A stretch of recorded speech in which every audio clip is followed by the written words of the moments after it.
আসসালামু আলাইকুম। আমরা আবার আসলাম একটা মজাদার রেসিপি নিয়ে। সো আজকে আমরা বানাবো মুচমুচে ঝাল পিঠে এবং মিষ্টি তালের পিঠে। সো এটা ডায়াবেটিসরাও খেতে পারে, এটা সবাই খেতে পারবে, ওই জন্য আমরা এটাই মনে করলাম।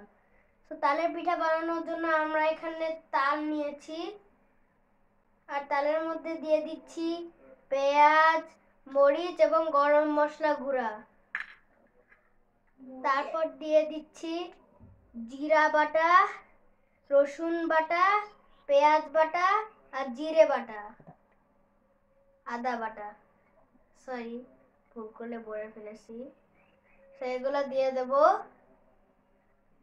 তারপর 1 চামচ তালের গুঁড়ো দেব, 1 চামচের একটু বেশি দিই।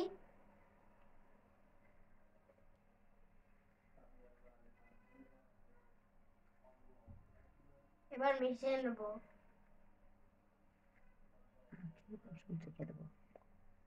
রেখে 10 মিনিট রেখে দেব। তো এবার আমরা এই যে একটু একটু হাতে নিয়ে এটা তেলে ভেজে দেব, তেলে দিয়ে দেব। এভাবে আমরা আরেকটাও দেখাই।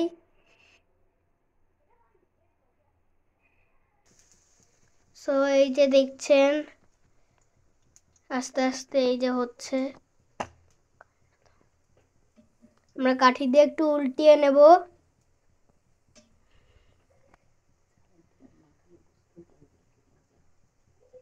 ঝালের পিঠা যদি আপনি না খান তো আপনি তো বুঝতেই পারবেন না যে এটা কেমন ছিল।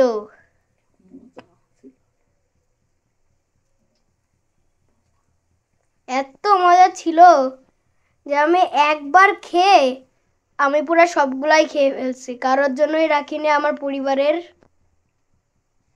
তো এই যে দেখতে পাচ্ছেন ঝালের পিঠা প্রায় ভাজা শেষ।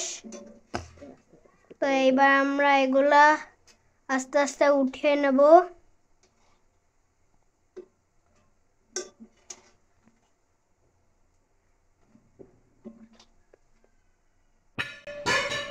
তো গাইস দেখতেই পাচ্ছেন কত সুন্দর ঝাল পিঠা এবং মিষ্টি তালের পিঠা বানানো হয়ে গিয়েছে। যদি আপনাদের ভালো লাগে তো কমেন্ট করে জানাবেন আর নিশ্চয়ই সাবস্ক্রাইব করবেন। Thank you.